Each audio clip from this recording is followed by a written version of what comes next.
Before we dive into the Battle of Surabaya, let us see the events that set the stage for the Battle of Surabaya.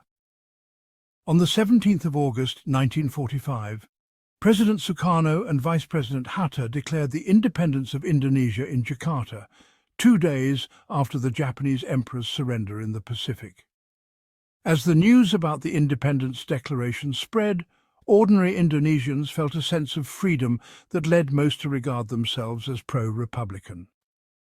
In the following weeks, power vacuums existed, both from outside and within Indonesia, creating an atmosphere of uncertainty. On September 19, 1945, a group of Dutch internees supported by the Japanese raised the Dutch flag outside the Hotel Yamato in Surabaya, East Java. This act sparked outrage among nationalist Indonesian militias who stormed the area, overcame the Dutch and Japanese, and symbolically tore off the blue section of the Dutch flag to create the Indonesian flag. In the ensuing chaos, the Dutch leader Pligman was killed amid mass anger. The senior Japanese commander in Surabaya, Vice Admiral Yaichiro, backed the Republican cause, allowed Indonesians access to arms. By October 3rd, he surrendered to a Dutch Navy captain, ordering his troops to hand over their remaining weapons to the Indonesians, who refused to transfer them to the arriving Dutch forces. In the meantime, British commanders had become preoccupied with the increasing boldness and apparent strength of the nationalists. The main goals of British troops in Surabaya were seizing weapons from Japanese troops and Indonesian militia, taking care of former prisoners of war and sending the remaining Japanese troops back to Japan. After heavy fighting between the British forces and Indonesian armed regulars, the British flew in the influential President Sukarno and Vice President Hatta, and a ceasefire was achieved on the 30th of October. The Battle of Surabaya, one of the most heroic and violent battles in Indonesian War of Independence, the peak of the battle was in November 1945, fought in the heart of Indonesia, would become a symbol of their struggle against the re-imposition of Dutch colonial rule. It was the largest single battle of the revolution and became a national symbol of Indonesian resistance. It was 1945. World War II had just ended. The Japanese, who had occupied Indonesia, were being forced to surrender. Indonesians, yearning for their own independence, saw an opportunity. Surabaya, the second largest city in Indonesia and one of the busiest trading city ports in Asia, became a focal point of this struggle. Its streets were alive with a mix of hope and uncertainty. The end of one conflict had simply set the stage for another. The incident that ignited the inferno. On the 27th of October 1945, the tension in Surabaya reached a boiling point. The city, already a cauldron of unrest, was about to explode. British forces, tasked with overseeing the Japanese surrender, arrived in the city. Their presence was meant to be a stabilizing force, a way to ensure a smooth transition after the chaos of World War II. Their goal was to disarm Japanese troops and maintain order. They were supposed to be peacekeepers, but their arrival was anything but peaceful. But the Indonesians saw it differently. To them, the British were not liberators, but new oppressors. They had fought hard for their independence and were not willing to let it slip away. They had declared their independence on August 17, 1945, and were determined to defend it at all costs. The red and white flag of Indonesia was a symbol of their newfound freedom, and they were ready to protect it fiercely. The arrival of the British felt like a betrayal, a continuation of colonial rule. The atmosphere was thick with distrust and resentment. Then came the spark that would ignite the inferno. A British brigadier, Aubertin Walter Southern Malaby, was killed. His death was a turning point, a moment that would change the course of history. The circumstances of his death remain unclear. Some say it was an accident, others believe it was a deliberate act of defiance. What is certain is that his death ignited the powder keg. The city erupted into violence. The British retaliated. A British plane from Jakarta dropped leaflets over Surabaya urging all Indonesian troops and militia to surrender their weapons. Although the colonial forces largely captured the city in 3 days, the poorly armed Republicans fought for 3 weeks. and thousands died as the population fled to the countryside. It was a battle for freedom, the beginning of a revolution.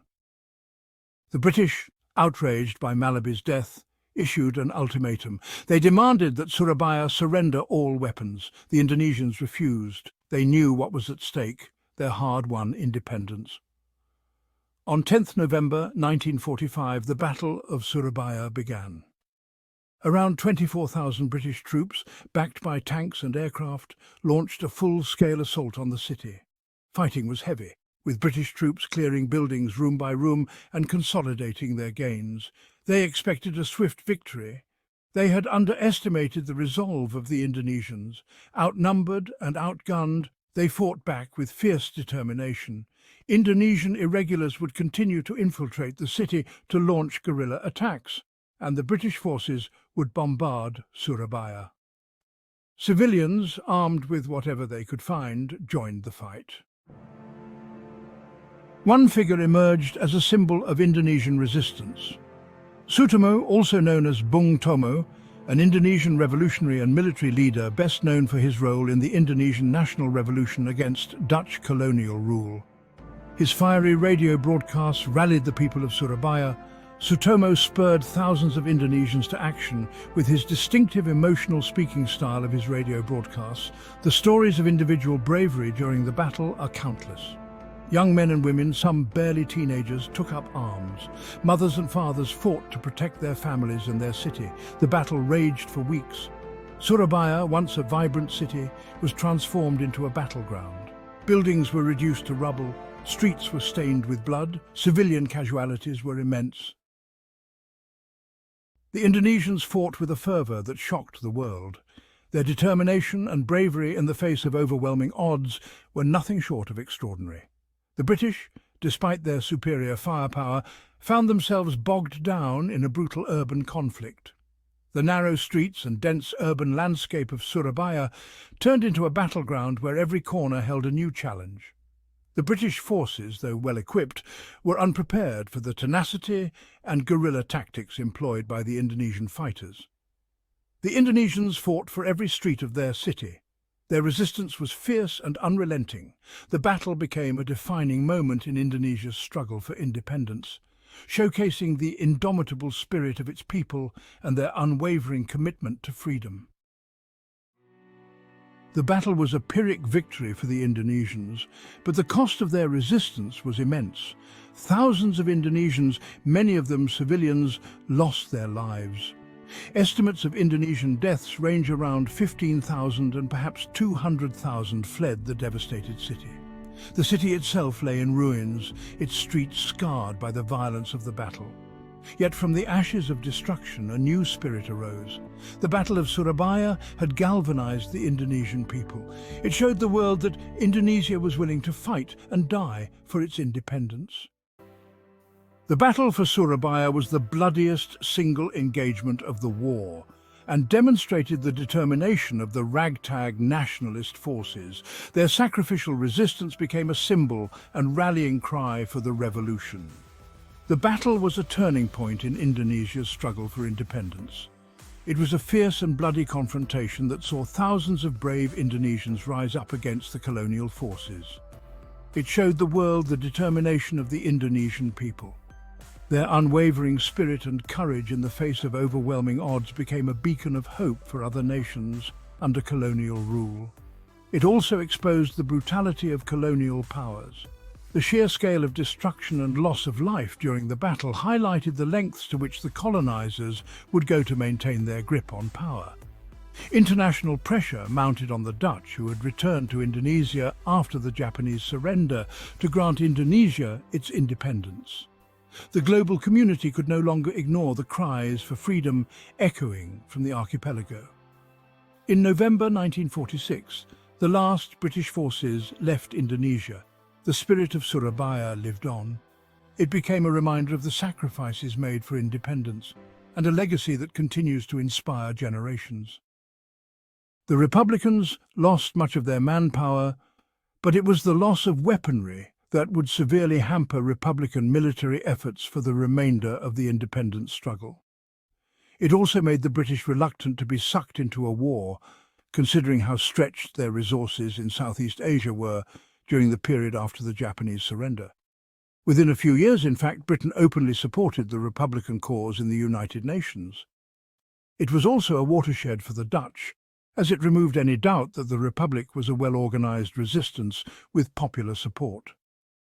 The Heroes Monument in Surabaya commemorates this battle. Today, Surabaya is a thriving metropolis. The scars of battle have largely healed, but the memory of 1945 remains strong. The city is known as Kota Pahlawan, the City of Heroes. Every year, on 10th November, Indonesia commemorates Heroes' Day.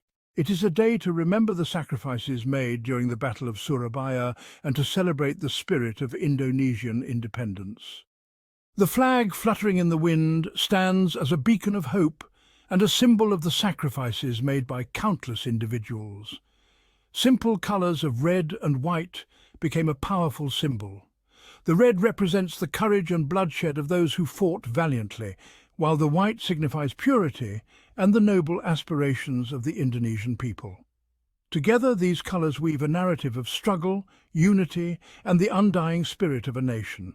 It represented the hope of a nation, the dream of a free Indonesia.